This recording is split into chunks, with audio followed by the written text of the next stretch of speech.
Puji nama Tuhan. Shalom Bapak Ibu yang dikasihi Tuhan. Shalom. Shalom. Saya melihat ada 1000 orang di tempat ini, tapi suaranya baru 2 orang. Shalom. Haleluya, berikan yang kemuliaan dan terbaik bagi Tuhan kita. Ya, yang berperan membuat perkawinan bahagia bukan berapa banyak pasangan saling menyesuaikan, melainkan bagaimana mengatasi ketidaksesuaian. Di dalam Filipi pasal yang kedua ayat yang 4 berkata, dan janganlah tiap-tiap orang hanya memperhatikan kepentingannya sendiri, tetapi kepentingan orang lain juga. Amin. Kebahagiaan akan dialami dalam keluarga yang mengembangkan sikap mengutamakan kepentingan bersama dan mengalahkan kepentingan pribadi. Bapak Ibu yang dikasihi Tuhan, mari kita beribadah dengan penuh antusias pada pagi hari ini. Selamat beribadah. Tuhan Yesus memberkati. Haleluya. Puji nama Tuhan. Bapak Ibu, kita ingin beri bersama-sama dalam hadirat Tuhan. Kita datang merendahkan setiap hati kita di hadapan Tuhan pada pagi hari ini. Dan hari ini adalah ibadah yang akan diselenggarakan dengan perjamuan kudus. Oleh sebab itu mari kita siapkan setiap hati kita dengan sungguh-sungguh di hadapan Tuhan. Mari Bapak Ibu, kita angkat kedua tangan kita di hadapan Tuhan. Kita bersyukur buat kebaikan Tuhan. Kita bersyukur buat berkat-berkat yang Tuhan berikan sepanjang 1 minggu lamanya. Kami bangga memiliki Allah yang baik seperti Engkau Tuhan. Allah yang ada selalu bersama dengan kami. Allah yang selalu memegang erat tangan kanan kami. Bahkan Allah yang selalu menarik kami untuk kembali berdiri ketika kami jatuh. Terima kasih Bapa buat kebaikan-Mu Tuhan yang tidak terhingga dalam hidup kami. Oleh sebab itu Tuhan, pada pagi hari ini kami datang merendahkan setiap hati kami. Kami mau datang menaikkan pujian kami, penyembahan kami di hadapan-Mu pada pagi hari ini. Terima kasih Tuhan. Ambil alih ibadah kami Tuhan. Dan biarlah semua apa yang kami lakukan pada pagi hari ini untuk kemuliaan bagi nama Tuhan. Setiap pujian, setiap penyembahan yang keluar dari mulut bibir kami menjadi persembahan, menjadi dupa yang berbau harum di hadapan-Mu. Kami tolak segala kuasa-kuasa roh jahat Tuhan, apapun itu bentuknya Bapa, di dalam nama Tuhan Yesus. Tapi biarlah hadirat-Mu Tuhan memenuhi tempat ini. Di dalam nama Yesus kami berdoa dan kami bersyukur. Haleluya. Silakan duduk Bapak Ibu. Tenangkan setiap hati kita di hadapan Tuhan pada pagi hari ini. Haleluya. Ya Tuhan, aku hendak bernyanyi bagimu selama aku hidup.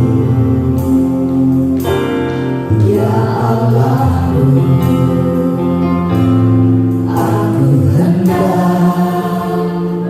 bermasmur bagimu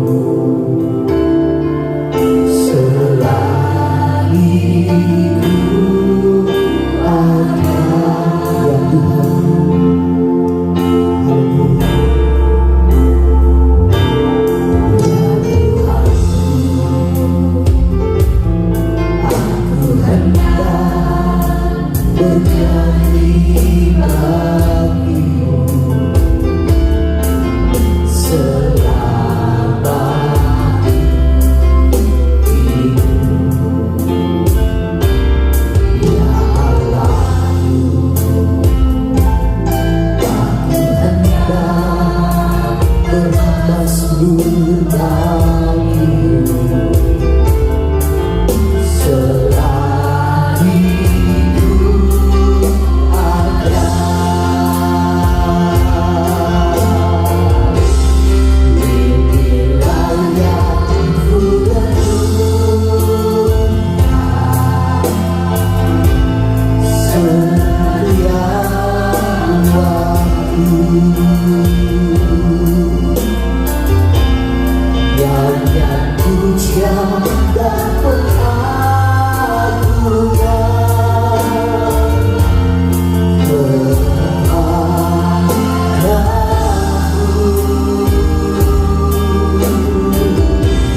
Biarlah manis kau dengar, Tuhan, manis kau dengar, Tuhan, dan hatiku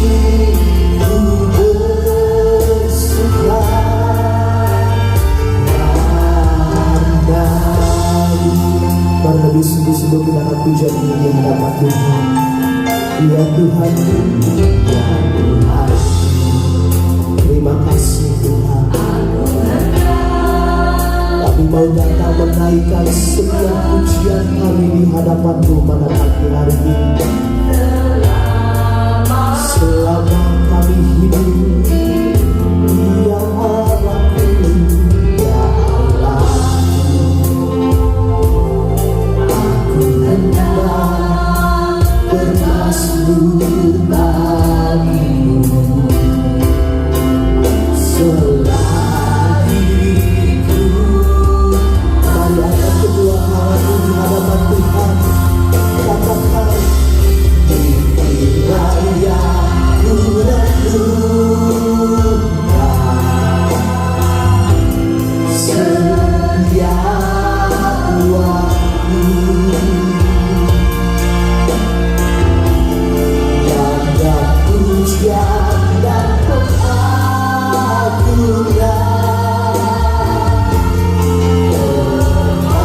kepadamu.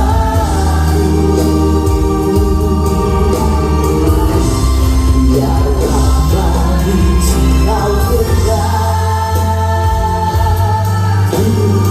Tuhan, manis kau dengar, Tuhan, dan hatiku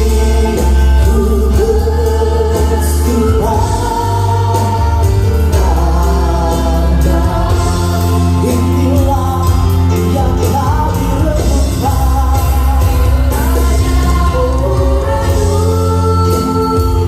setiap waktu.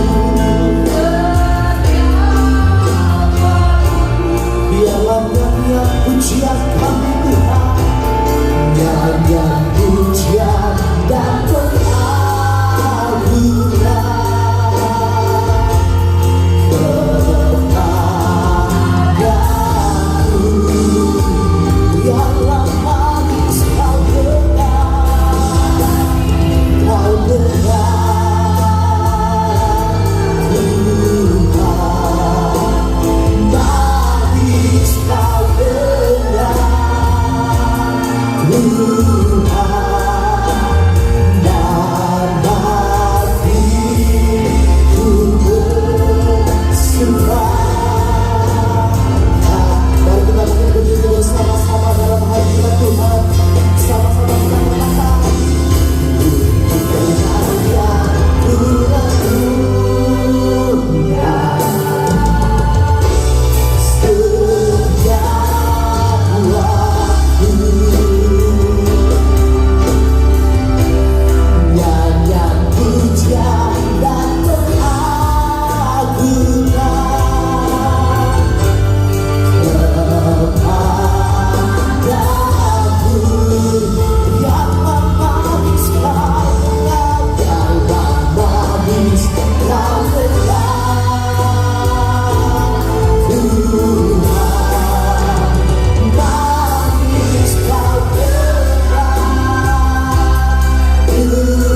datang daripadamu.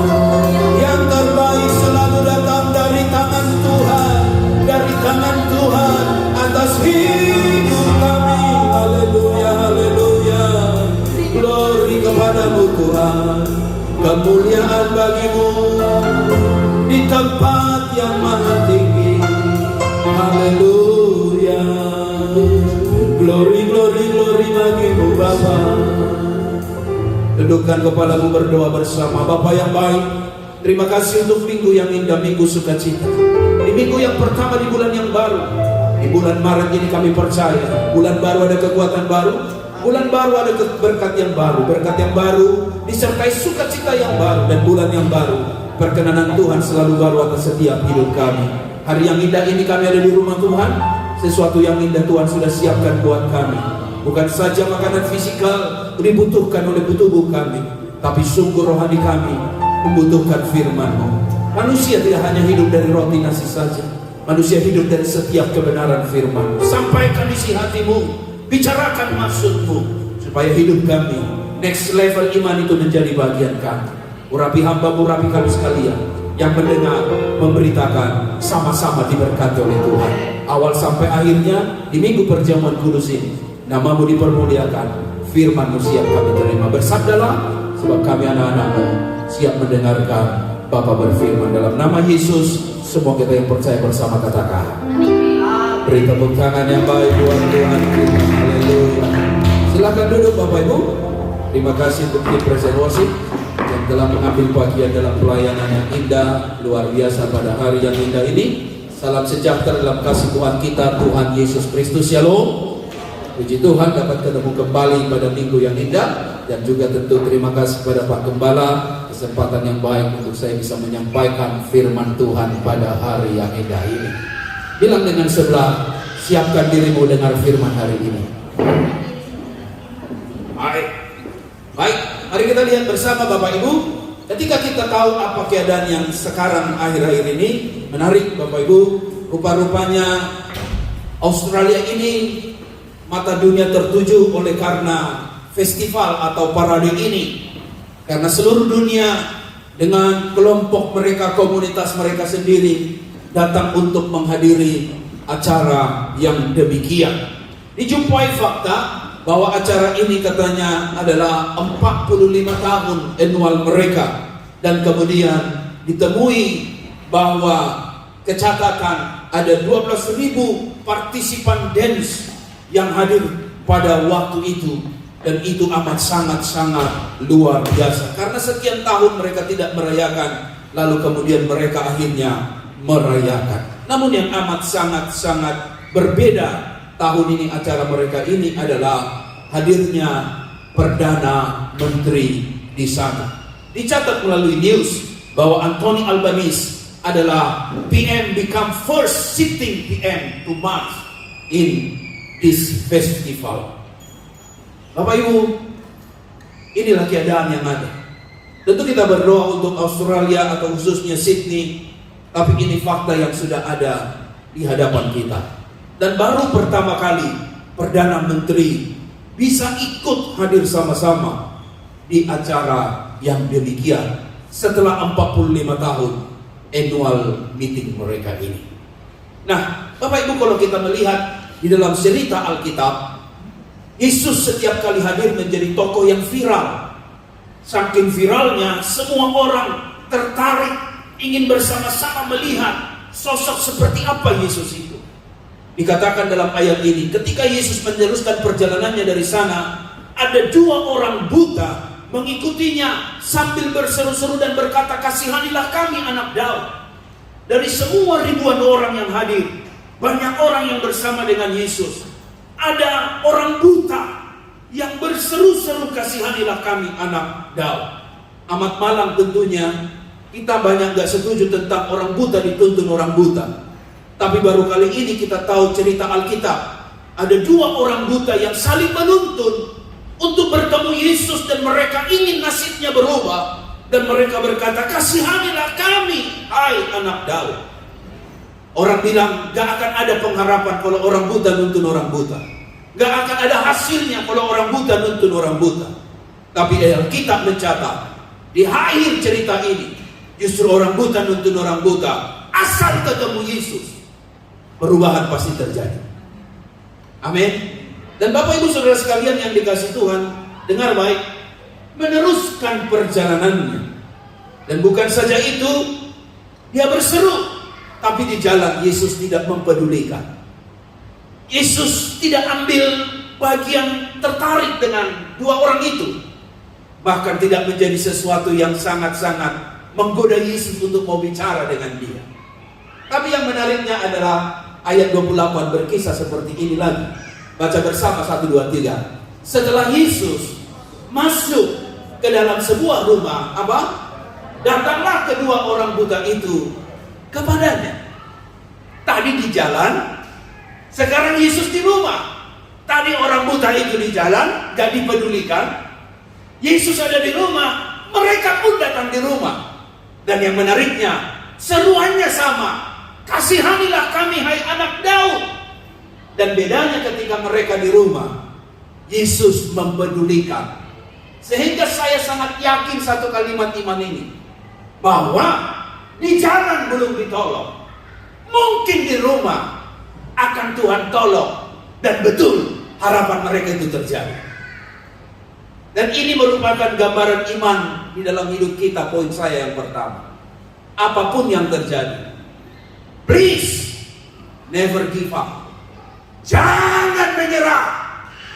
Mungkin di jalan belum Tuhan tolong, di rumah jangan-jangan Tuhan bisa tolong. Haleluya. Jangan kecewa, jangan putus asa, jangan maki-maki, jangan ada sumpah serapah di mulutmu, perkataan yang mau merendahkan. Tetapi tetap ingat bahwa orang yang beriman itu bukan cuma punya agama. Orang beriman itu, dia tidak mudah untuk menyerah. Di jalan betul tidak ditolong, tapi di rumah dipedulikan oleh Tuhan. Di hidup ini kita perlu harus memiliki sikap jangan mudah menyerah. Kenapa saya katakan demikian? Karena hari-hari ini apa yang kita hadapi sangat-sangat serius, khususnya tentang finance atau masalah ekonomi. Wow, kalau mau tiarap-tiaraplah. Kalau mau menyerah, waduh, mungkin air mata udah menangis. Dan kemudian lihat interest begitu tinggi. Wah, sedihnya bukan main. Dulu masih bisa makan-makan di jalan, di liwat, di toko, restoran, mungkin 2 kali seminggu. Tapi sekarang mulai mikir, ekonomi sesuatu yang sangat serius sekarang ini. Bukan saja itu, bencana alam itu di mana-mana, khususnya di Indonesia. Alkitab mencatat melalui news yang saya temukan, indotrend.com, bahwa Badan Nasional Penanggulangan Bencana Alam mencatat sebanyak 497 bencana melanda di tanah air selama periode 1 Januari hingga 28 Februari 2023. Baru 2 bulan sudah 497 bencana alam, dan banyaknya itu adalah bagian hidrometeorologi seperti banjir. Dan sekarang di Indonesia banyak cerita banjir. Di Malaysia banjirnya pun dikatakan belum pernah terjadi sekian dekade, lalu kemudian terjadi banjir besar yang begitu. Ini keadaan yang kita hadapi Bapak Ibu. Kadang-kadang mau beli rumah di mana sih? Kita pikir di Jakarta, tahu-tahu banjir. Sudah ditulis di sana bebas banjir, tapi lupa nulis bebas tsunami. Tsunami datang, habis cerita. Banjir selesai, gempa bumi muncul. Gempa di Turki melanda hebat. Di sini kita kepanasan, New Zealand malah justru kebanjiran. What's wrong? Apa yang sedang terjadi? Dunia ini rupanya sudah semakin tua.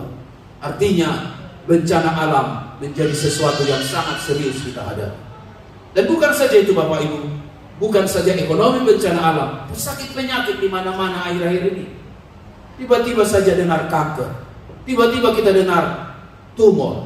Zaman dulu kita jarang dengar kanker, ada pun kanker paling kantong kering, alias tongpes, apa tongpes? Kantong kempes, dan ngalung hepeng, gak ada duit. Sekarang kemana-mana, baru saya telepon teman. Aduh, adik ipar saya, stadium 1 Pak. Apa itu? Kanker darah. Dengar lagi keponakan, Pak sakit Pak. Apa itu? Tumor. Pak sakit Pak. Masalah sakit penyakit amat sangat serius akhir-akhir. Sampai sekarang sudah selesai COVID. Saya lewat putar-putar, masih ada tetap test free COVID. Berarti masih ada COVID melanda di seluruh dunia. Penyakit di mana-mana. Apalagi kalau ekonomi sudah jadi masalah. Bencana alam sesuatu yang serius. Sakit penyakit di mana-mana. Banyak keluarga hancur berantakan.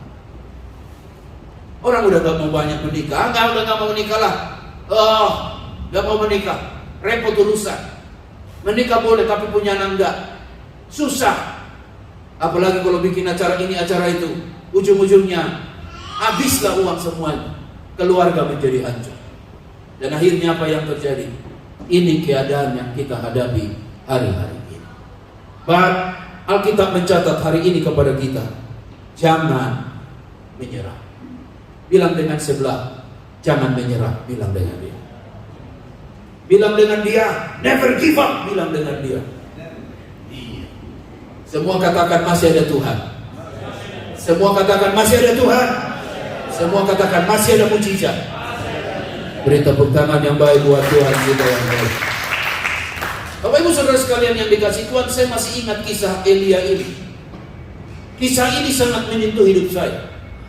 Namanya Elia, seorang hamba Tuhan, ada di musim kelaparan kekeringan yang sangat besar di kota Samaria. Dengar baik, itu bukan masalah biasa. Sampai Alkitab mencatat, mencari rumput untuk ternak pun sudah susah. Kehidupan amat sangat berat, air tidak ada, kekeringan di mana-mana.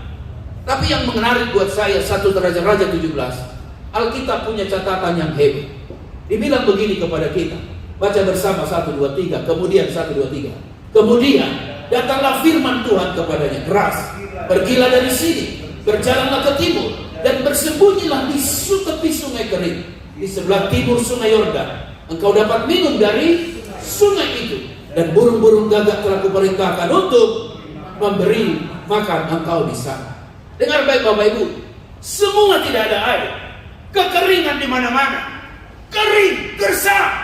Sekali lagi, cari rumput untuk ternak saja susah. Tapi dengar, manusia tidak tahu sumber air. Tapi harus dicatat baik-baik. Tuhan tahu di mana ada sungai yang ada air. Tuhan tahu di mana ada sungai yang bisa mensuplai, memberi minum hamba Tuhan Elia itu. Dan hebatnya adalah Elia tidak mati kelaparan. Elia tidak mati kekeringan, kehausan, tapi Elia dipelihara Tuhan. Bahkan yang mustahil, burung-burung gagak. Satu burung gagak aja kita bilang begini, burung gagak, sana-sana. Mana ada burung yang mau memberi makan pada orang lain. Burung biasanya akan cukup bagi dirinya. Jangankan untuk burung lain, untuk dirinya saja tidak beri, apalagi kasih makan untuk orang. Ketemu orang aja burung gagak takut. Tapi sekarang Tuhan buat satu sejarah. Burung gagak Tuhan perintahkan memberi makan untuk hamba Tuhan, namanya Elia. Olehnya ayat Alkitab hari ini tidak salah. Apapun yang kau hadapi, jangan pernah menyerah. Haleluya. Engkau mungkin tidak tahu rezeki ada di mana, tapi dengar, catat baik. Tuhan tahu di sana ada sungai yang masih ada air. Engkau mungkin pikir-pikir, jalan ini nggak bisa, jalan ini nggak bisa, jalan ini nggak bisa, jalan ini nggak bisa. Tapi dengar, masih ada jalan burung gagak. Dan Tuhan bisa pakai untuk menghadirkan sesuap nasi untuk mengisi makananmu, dan engkau tidak mati oleh karena kelaparan. Benar kata kitab Matius itu, jangan pernah khawatir apapun yang akan kau makan dan minum, karena burung Tuhan pelihara. Tidak ada satu ekor pun burung di udara mati karena kelaparan. Ayat itu sangat tajam mengajar kita bahwa burung aja tidak ada mati kelaparan, apalagi anak manusia.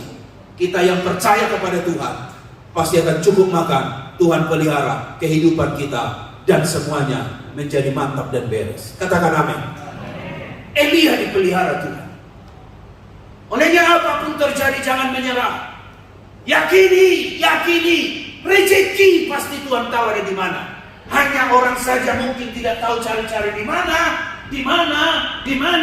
Tapi ingat, anak Tuhan akan diberitahukan bahwa rezeki itu ada di mana untuk engkau dapat mendapatkannya dan hidupmu akan terpelihara. Burung gagak Tuhan pakai. Wow, keren. Apapun yang engkau sedang hadapi, kitab 2 Timotius mengajar begini. Jadilah kuat oleh kasih karunia dalam Kristus Yesus. Jangan lemah, kuat. Tapi Pak udah mau menyerah, tapi Pak udah gak mampu, tapi Pak udah hopeless. Dengar ayat kitab 2 Timotius.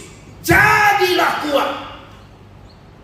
Enak sih Pak ngomongnya jadilah kuat, tapi kitab Timotius sangat bijak. Melalui pelayanan Rasul Paulus mengajar kepada hamba Tuhan yang muda ini, seorang percaya harus seperti soldier, harus seperti tentara. Apa artinya tentara? Ayat Alkitab mencatat, seorang tentara, ia yang paling penting di hidupnya berkenan kepada komandannya. Yang paling penting di dalam hidup seorang tentara adalah dia bagaimana berkenan kepada komandannya. Menderita iya, pikul salib iya, masalah iya, penghidupan pribadi iya. Tapi yang terpenting adalah aku berkenan kepada komandanku. Apa refleksinya dalam hidup iman kita? Dengar, apapun yang terjadi, yang penting kita berkenan di hadapan Tuhan. Amin. Apapun terjadi, maupun perutku lapar, tapi aku tidak mau berdosa kepada Tuhan. Haleluya. Haleluya. Walaupun aku gak bisa bayar kos, walaupun aku gak bisa bayar rent, walaupun mungkin makananku tidak cukup, tapi yang paling penting adalah aku tidak melukai hati Tuhan. Itu yang terpenting.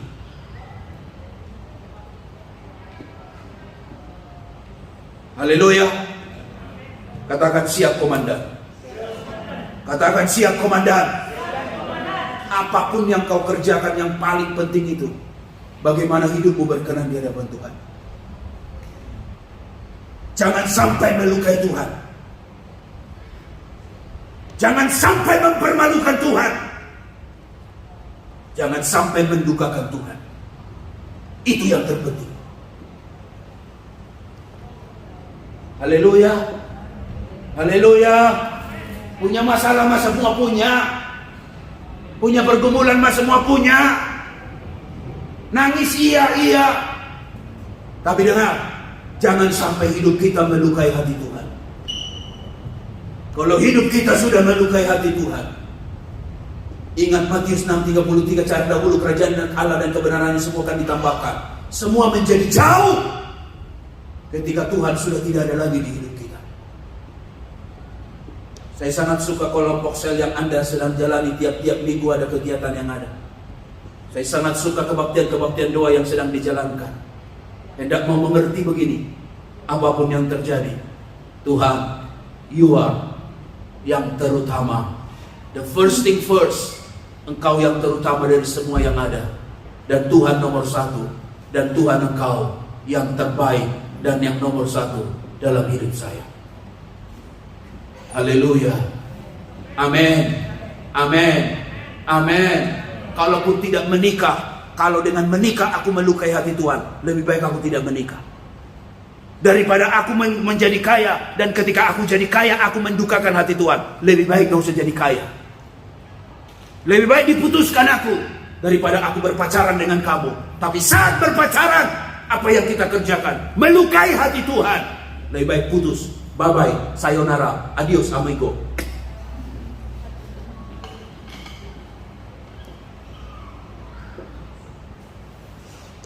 Amin.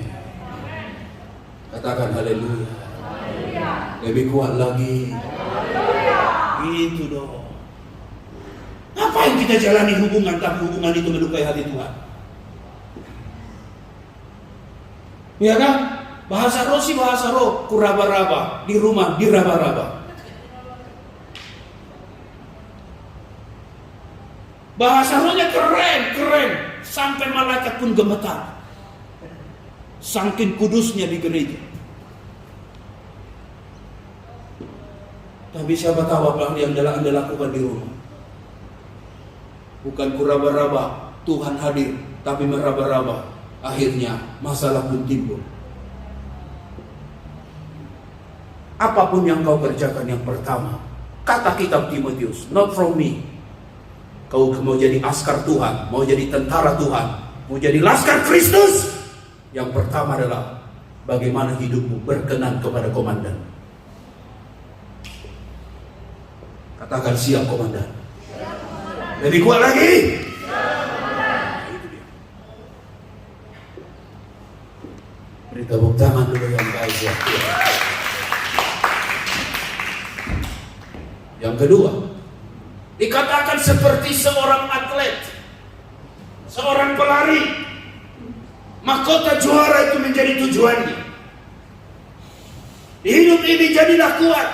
Orang yang kuat itu, dengar, punya tujuan, ada visi di hidupnya. Apapun yang kau kerjakan, sekali lagi saya katakan Bapak Ibu, apapun yang kau kerjakan, please pastikan ada tujuannya.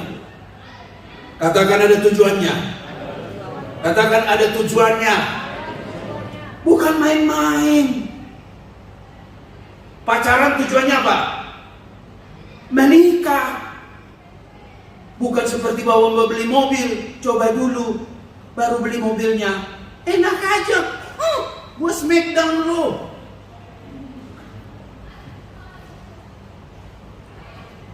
Tujuan menikah apa? Menikah. Tujuan kawin apa? Menikah. Makanya pilih bukan jadi cuma si pacar-pacar, tapi pilih, lo mau gua jadi istri gua, titik. Kalau gua mau lo jadi istri lo, mana muncul lo? Jadi.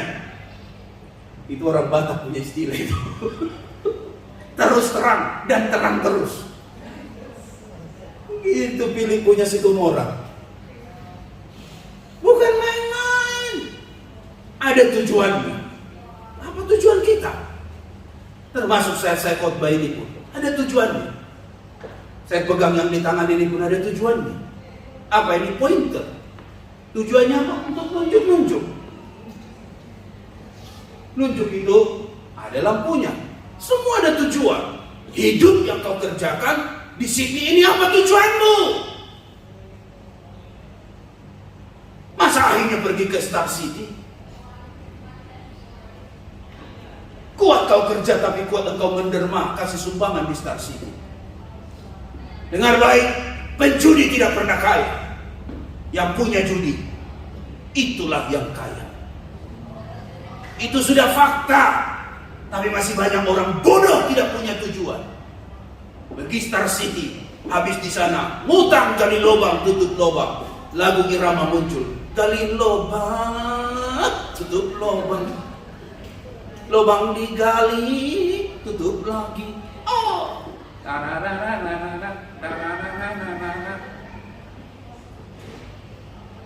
habis dari Star City ke The Crown, akhirnya meninggal. Inna lillahi wa inna ilaihi raji'un. Tinggal keliling hutang. Apapun yang kau kerjakan ada tujuan. Nabung bro, supaya beli rumah. Nabung bro, supaya bikin bisnis modal. Nabung bro, tapi gimana mau nabung? Dengar, orang yang masih sering bikin alasan gak pernah sukses. Gimana bisa nabung? Kok orang lain bisa, kamu gak bisa? Sama-sama kerja. Sebagai anak muda, abangmu ini menasihatkan, belajar nabung. Jangan sampai KPK datang berkata, kurangi sikap hedonis. Sekarang kan lagi marak di Indonesia bang, hedonis. Siapa namanya itu? Mario. Baru kali ini Daud dikalahkan oleh Mario. Biasanya Daud mengalahkan Goliat, tapi ini David dikalahkan oleh Mario. Baru kali ini sejarah. Seharusnya Daud selalu menang, tapi ini di ICU, Davidnya, Marionya berurusan dengan hukum. Sedih saya dengar berita itu. Hanya gara-gara kelakuan anak yang belum dewasa. Akhirnya ayah harus menuliskan surat dengan air mata berlinang, mengundurkan diri dari jabatan eselon 3 yang diimpikan, diharapkan. Sedih bukan main. Hanya karena narkoba. TM. Siapa TM? Teddy Minahasa harus berurusan dengan hukum. Berjumpa dengan Tante Linda. Siapa Tante Linda?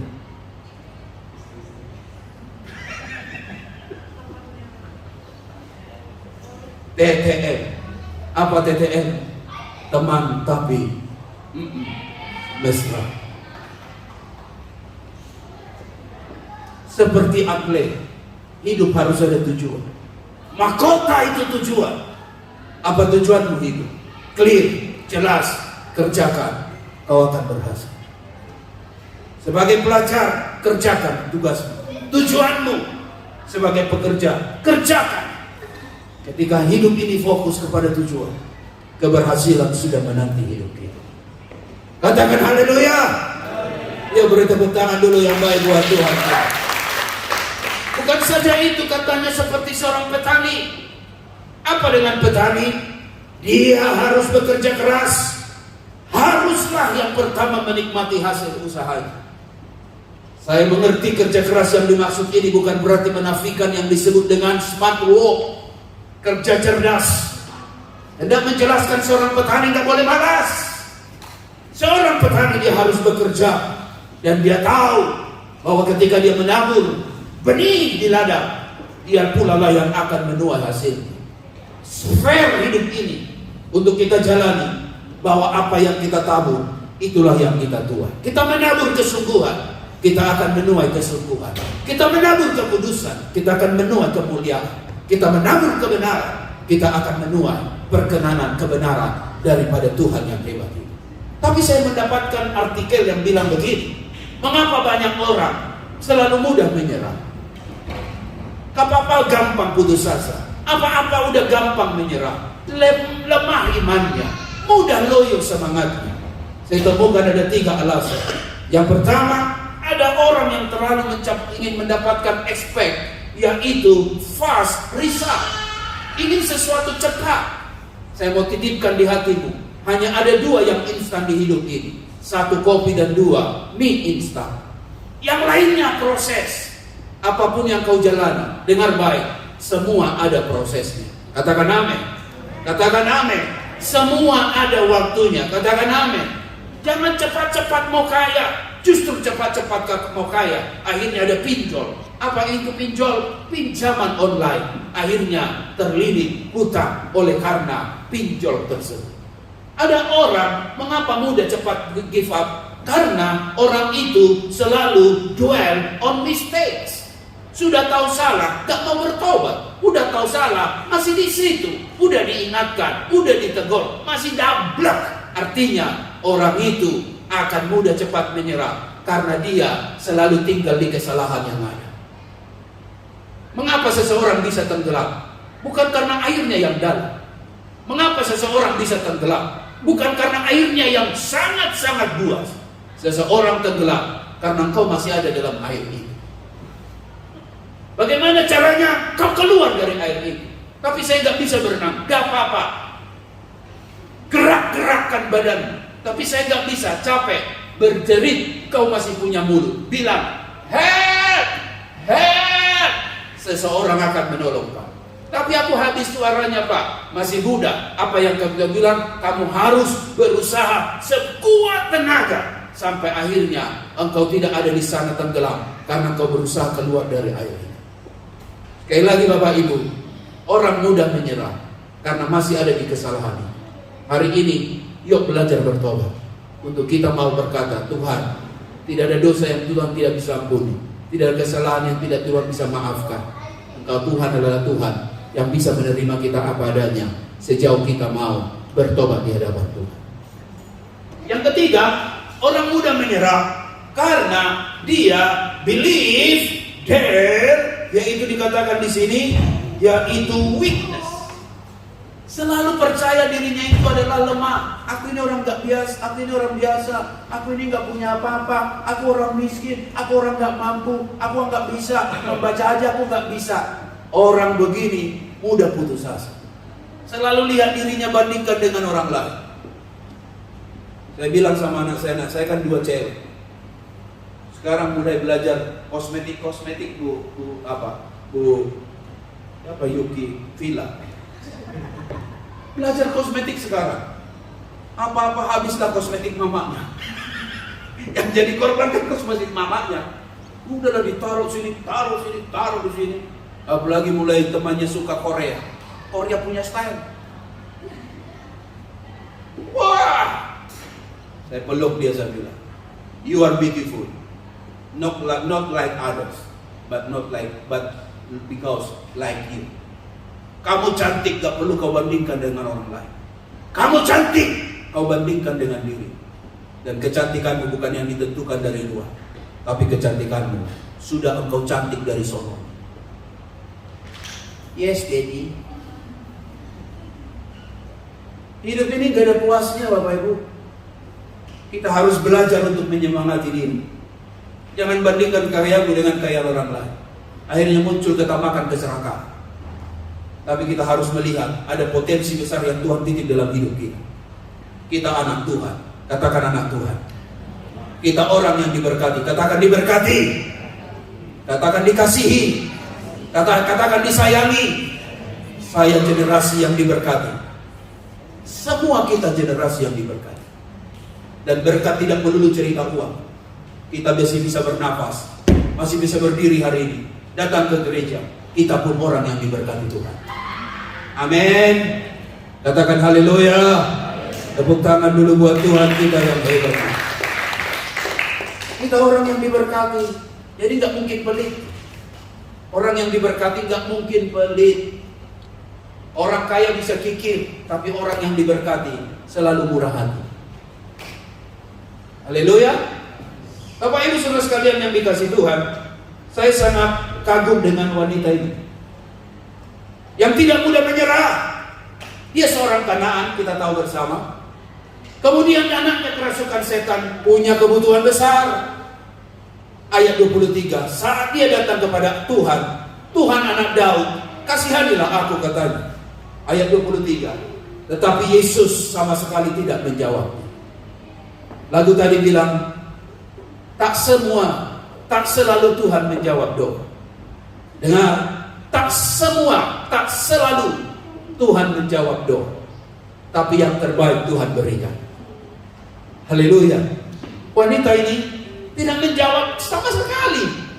Dari jawaban dari apa yang diminta itu diharap dari Yesus. Yesus tidak ngomong apa-apa. Malah kemudian murid-murid bilang begini, suruhlah ia pergi. Ia mengikuti kita dengan berteriak-teriak. Alias bilang begini, ini bikin repot aja, kepo amat lo, bising amat. Emang cuma anak lo yang kerasukan setan. Sono, lo mau orang Kanaan. Betul Bapak Ibu. Bukan cuma murid, Yesus malah juga berkata kepada wanita ini bahwa aku diutus hanya kepada domba-domba yang hilang dari umat Israel.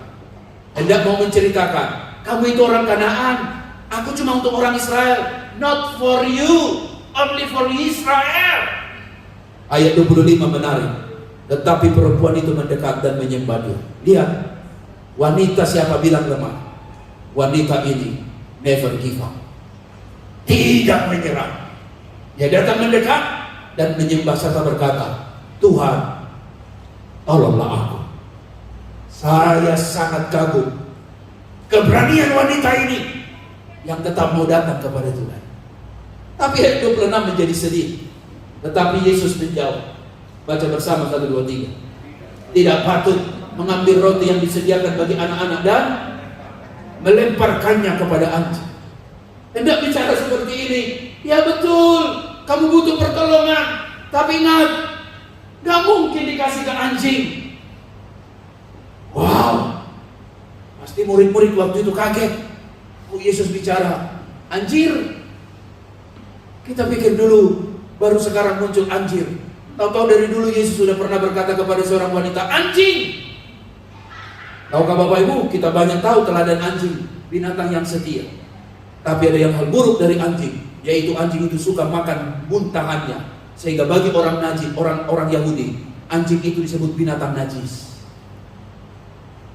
Lihat, dikatakan, wanita, engkau orang Kanaan, kau bukan Israel. Aku diutus pada domba, bukan pada kambing. Engkau anjing. Tapi ayat berikutnya sangat keren. Baca bersama, tetapi kata perempuan itu 1, 2, 3. Kata perempuan itu, benar Tuhan, namun anjing itu akan remah-remah yang jatuh dari meja Tuhan. Ini yang saya katakan pada Bapak Ibu. Apapun terjadi, never give up. Jangan mudah menyerah. Dan akhirnya nasib wanita ini berubah. Anaknya disembuhkan. Wanita ini menjadi cerita kemana-mana bahwa ada seorang wanita yang tidak mudah menyerah. Sekali lagi, hai wanita, engkau orang kuat. Berulang kali saya katakan, wanita itu terbuat dari tulang, dari bone, kulit habis, daging lenyap, tinggal di dalam liang kubur. Itu adalah cuma tulang. Bicara tentang semua wanita yang tidak mudah menyerah. Engkau wanita yang kuat, yang engkau percaya masih ada Tuhan, masih ada mujizat. Haleluya. Amin. Amin. Hebat sekali wanita ini. Bukan semua wanita. Ada dikisahkan dalam Alkitab. Dikatakan kepada kita tentang seorang yang bernama Hizkia. Apa kisahnya Pak Pendeta? Berkatakan pada hari-hari itu Hizkia jatuh sakit dan hampir mati. Yuk baca keras 1, 2, 3. Dan itu datanglah Nabi Yesaya bin Amos dan berkata kepadanya keras, beginilah firman Tuhan, sampaikanlah pesan terakhir kepada keluarga, sebab engkau akan mati tidak akan sembuh lagi. Yang ngomong bukan orang biasa, yang ngomong bukan pemimpin gereja majelis, yang ngomong bukan penatua, yang ngomong hamba Tuhan yang dihormati, namanya Yesaya. Dan saya tahu apa yang diucapkan pasti betul, bahwa engkau Hizkia, kau sakit, gak akan sembuh, kau akan koik, mati. Selesai cerita. Apa yang diperbuat Hizkia, saya sangat kagum Bapak Ibu. Ketika dia bilang begini, baca bersama, lalu Hizkia memalingkan mukanya ke arah dinding dan ia berdoa kepada Tuhan. Ayat ini sangat hebat, powerful. Bagaimana akhirnya jawaban Hizkia, sikap Hizkia mengubah nasib hidupnya. Sampai 2 raja-raja mencatat seperti ini. Aku akan memperpanjang hidupmu 15 tahun. Dan aku akan melepaskan engkau dari musuhmu. Dan kota dari tangan Raja Asyur. Aku akan memagari kota ini. Karena aku dan karena Daud hamba. Udah mau mati, Tuhan tambahkan usia 15 tahun lagi. Sedang bicara begini, vonis apapun yang kau dapat, berita apa, risal diagnosa dokter, bawa itu kepada Tuhan. Bilang, Tuhan, nasib hidupku bukan di mulut dokter, nasib hidupku bukan di mulut orang, nasib hidupku ada di tangan Tuhan. Haleluya. Beri tepuk tangan dulu yang baik buat Tuhan kita. Bapak Ibu, di jemaat kami ada jemaat yang baru datang dari Surabaya, bagian pedalaman. Ketemu anak muda ini, bukan anak muda sebenarnya, dia punya 2 orang anak dan ditinggalkan, dia datang ke sini. Tahu-tahu Bapak Ibu bisa lolos masuk Australia, bisa turis. Aduh, pusing. Mau disuruh kerja di kebun, dan ternyata tempat pekerjaan itu gak jelas. 4-5 jam dari Sydney. Datang ke gereja dibawa oleh teman. Saat saya berdoa, tiba-tiba roh Tuhan berbisik. Saya panggil dia, saya doa dia. Menangis sejak tidak ada harapan. Kemudian dia bilang, Pak, saya sudah jual kambing, sapi, terus sudah jual tanah, gadaikan. Untuk apa? Ongkos, dan mau datang ke sini. Saya pikir kalau saya punya tanah dan punya lembu, apa yang saya datang ke Australia? Cukup pelihara ternak saja dan sudah punya tanah. Tapi memang dia mau berubah karena nasihat kakaknya. ubah nasib, keluar dari tempatmu, pergi ke Sydney. Mana tahu jumpa di sana rezeki yang Tuhan sedia. Saya peluk dia, saya doa dengan dia. Nangis dia. Terakhir mengurus visa untuk tinggal di sini. Ditanya ijazah. Ijazah mau apa? S2, SD dan SMP. Kita pikir S2 master, strata 2, tahu-tahu cuma SD dan SMP. SMP pun gak lulus. Buset, saya pikir, mau lemas saya. Gimana mau ngurus ini orang? Saya peluk lagi dia, saya bilang, rendah hati ya, harap Tuhan ya, tolong Tuhan ya, jangan tinggalkan gereja ya. Baik Pak Pendeta, katanya. Setiap minggu pagi dia datang awal. Dia datang selalu ke gereja. Dia bantu ringan tangan. Saya bilang, bantu yang kamu buat ya, bantu ya. Apa yang kamu kerjakan. Tapi tetap pesankan, jangan sombong ya. Karena cuma ijazah S2, SD dan SMP. Dan itu pun ijazahnya sudah dimakan rakyat. Sudah tidak ada lagi itu ijazah. Jadi mau mengurus visa perpanjang di sini bagaimana? Aduh. Tapi Bapak Ibu, saya bilang jangan mudah dengan. Saya doa dengan dia, saya ajak dia terus ingatkan nasihat firman. Ternyata Bapak Ibu, 2 minggu yang lalu dia di-granted visa dia. Entah apalah visa dia, yang jelas gak legal, ilegal tinggal di sini tanpa ijazah dan stay di Australia. Saya bilang sama Tuhan, Tuhan hebat sekali Engkau.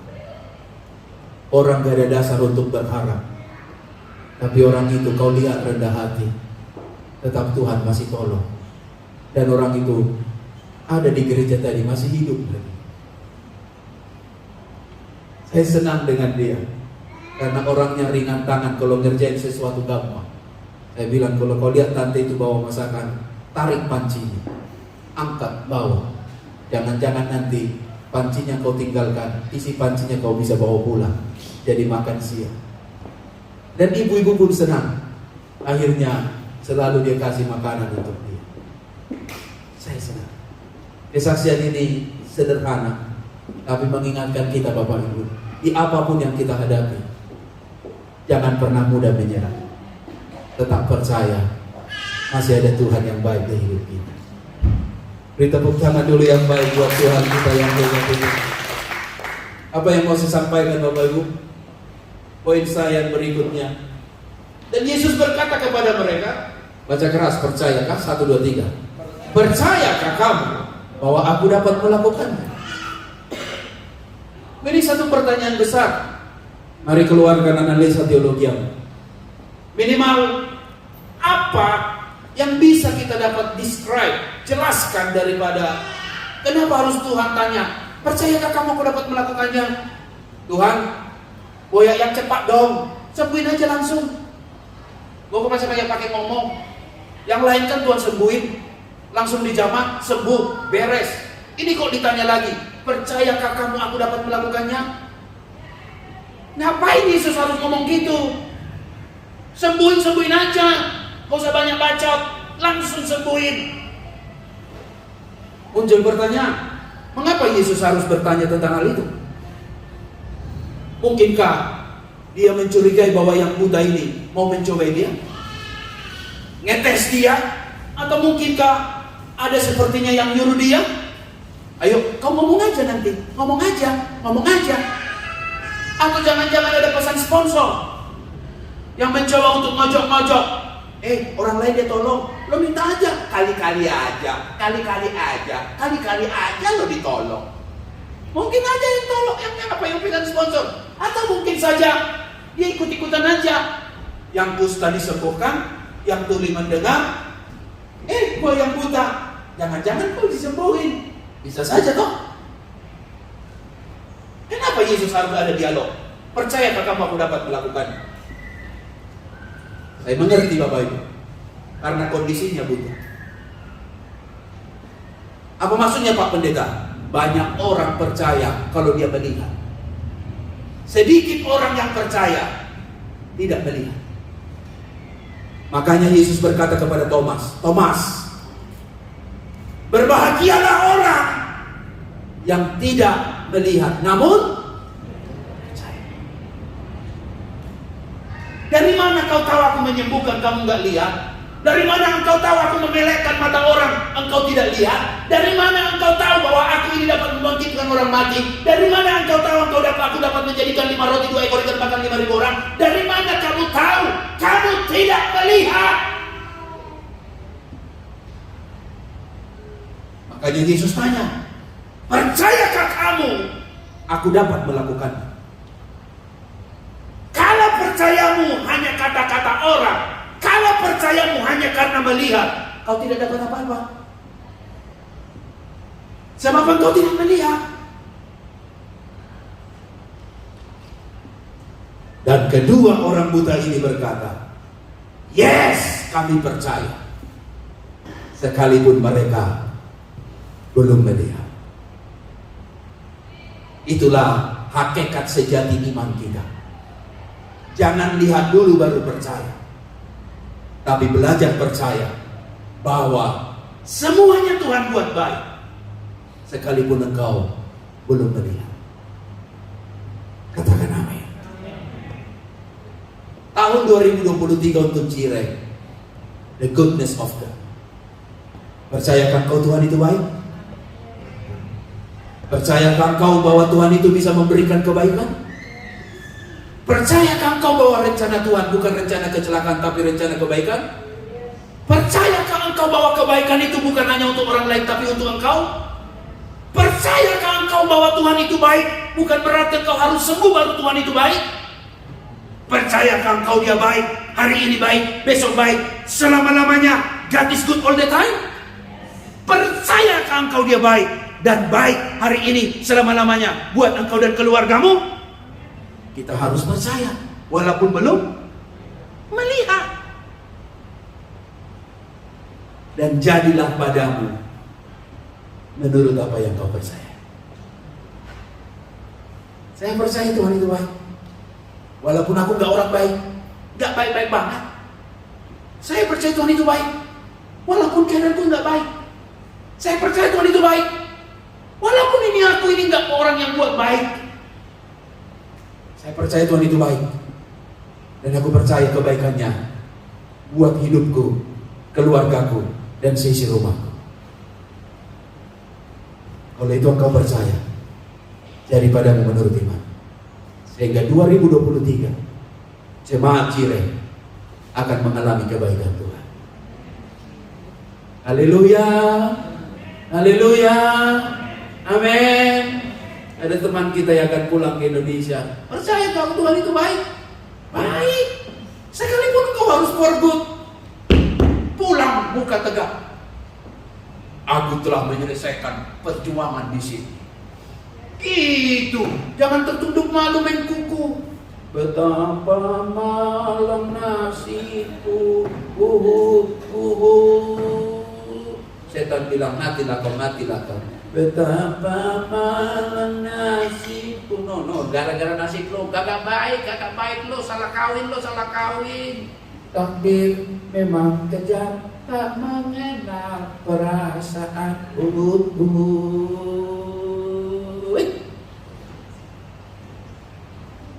Kita nggak pakai gitu.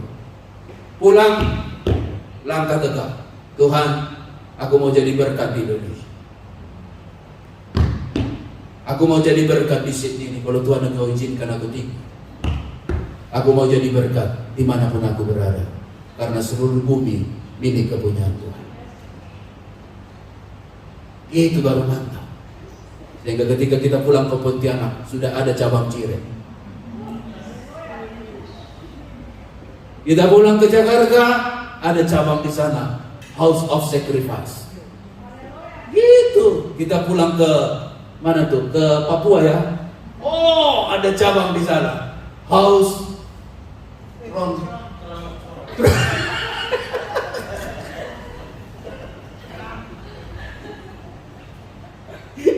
Pantasan ibu gembalanya pakai baju merah berdarah-darah. Nama gerejanya aja Apa? Crown of Throne. Bahasa Indonesianya adalah gereja mahkota duri. Ngeri. Tuhan itu baik di hidup kita. Lihat kebaikan Tuhan yang membuat Daud harus tertunduk. Dia berdoa seperti ini, baca keras 1, 2, 3. Jadikanlah hatiku tahir ya Allah, dan perbauilah batinku dengan roh yang teguh. Janganlah membuang aku dari hadapanmu, dan janganlah mengambil rohmu yang kudus daripada. Bapak Ibu, Daud sadar apa yang dibuat sudah melukai Tuhan. Baik yang Tuhan buat dibalasnya bukan dengan baik, sehingga dia harus tertunduk dan berdoa. Dia bilang, tahirkanlah hatiku, perbauilah batinku, jangan mengambil rohmu daripadaku. Tuhan baik di hidup kita Bapak Ibu, dan kebaikannya Tuhan itu sungguh nyata. Dalam khusus hari ini kita merayakan perjamuan kudus, roti dan anggur yang kita pegang, itulah persekutuan kita dengan tubuh Kristus. Apa yang kau pegang itu bukan roti hanya liturgi semata yang kita kerjakan tiap minggu di bulan pertama, di minggu pertama tiap bulan, tetapi itulah bukti kebaikan Tuhan. Kau tidak perlu mati bagi dosamu, Yesus mati bagi dosa pelanggaran kita. Itu kebaikan yang luar biasa. Bukan kafir, seharusnya Anda buat dosa, Anda yang harus mati menanggungnya. Tapi hebatnya Tuhan, dia tidak perlu engkau mati buat dia. Yang kau tidak perlu mati engkau bagi dosa, dia menggantikan kita. Melalui kematiannya kita hidup, melalui kehinaannya kita dimuliakan. Dia rela dibuat miskin supaya kita diberkati dengan kekayaan daripada rahmat anugerah. Mari kita bangkit berdiri. Kita masuk dalam perjamuan kudus. Haleluya.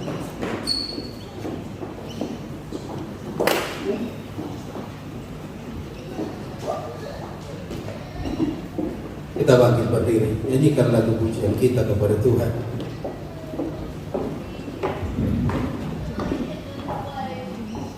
Amin. Aku percaya Tuhan kuaja, tiada yang seperti Engkau, begitu mengasihi.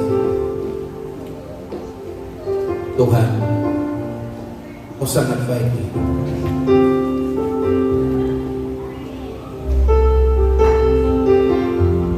Glory bagi. Baik, terima perjamuan Tuhan hari ini.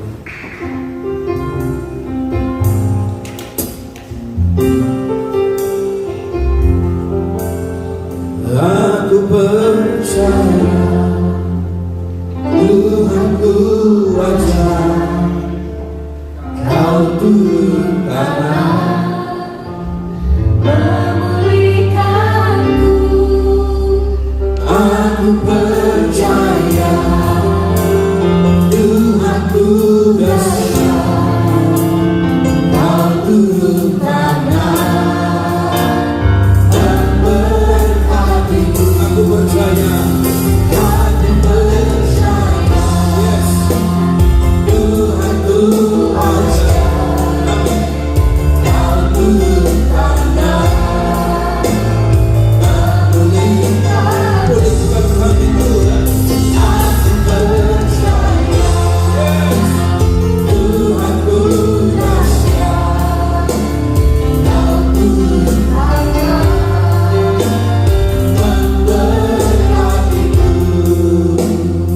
Pegang roti pada tangan kanan kita, angkatkan ke atas firman Tuhan. Mari buka bersama roti. Haleluya Bapak. Firman-Mu yang mengajarkan melalui perjamuan kudus ini, kami dipersekutukan dengan tubuh dan darah. Layakkan hidup kami, karena perjamuan kudus perjamuan Tuhan, supaya kami tidak dijumpai bersalah. Ada dosa yang masih belum kami minta ampun. Kuduskan kami Tuhan. Mari pegang roti tangan kananmu, angkat ke atas. Dengarkan firman sebab apa yang telah kuteruskan kepada telah kuterima dari Tuhan, yaitu bahwa Tuhan Yesus pada malam waktu Ia diserahkan mengambil roti. Sesudah itu Ia mengucap syukur, Ia memecahkan dan berkata, inilah tubuhku yang diserahkan bagi kamu. Perbuatlah ini menjadi peringatan akan aku. Saudaraku, bukankah roti yang kita ucapkan syukur atas ini adalah persekutuan kita dengan tubuh Kristus? Katakan amin. Mari kita makan bersama-sama dalam nama Tuhan Yesus Kristus.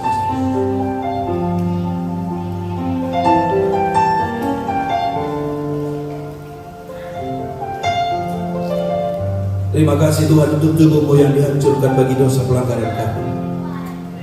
Mari siapkan cawan perjamuan Anda, buka dengan baik-baik. Minta hikmat Tuhan. Tuhan, darahmu dicurahkan bagi dosa kami, darahmu ditumpahkan bagi pelanggaran kami.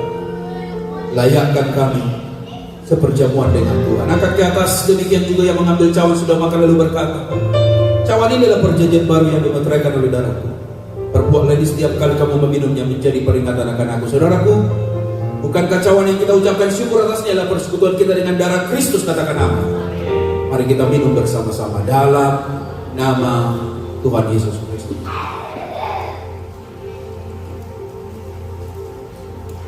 Mari buka suara menaikkan syukur kepada Tuhan.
sorak-sorai bagi Tuhan.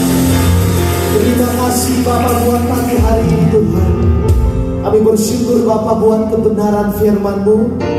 Biarlah itu dapat tertanam baik dalam setiap hati kami Tuhan.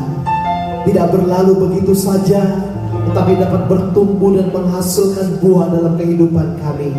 Engkau memberkati hamba-Mu yang sudah menyampaikan kebenaran firman-Mu Tuhan. Biarlah hikmat yang daripada Tuhan tambahkan atas hidupnya. Engkau memberkati pelayanannya, Engkau memberkati keluarganya, kedua anaknya Engkau memberkati di dalam nama Yesus. Dan setiap kami Tuhan yang hadir pada pagi hari ini juga Engkau memberkati setiap kami. Apapun yang menjadi pergumulan kami, apapun yang menjadi kerinduan hati kami, Tuhan, kami perhadapkan semuanya di hadapan Tuhan. Terima kasih Bapa, kami berdoa dan kami bersyukur. Haleluya, sama-sama kita katakan amin. Silakan duduk Bapak Ibu.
Sekedar mau mengingatkan bahwa kita juga akan mengadakan seminar keluarga, yaitu pada bulan April, kalau tidak salah tanggal 9 ya.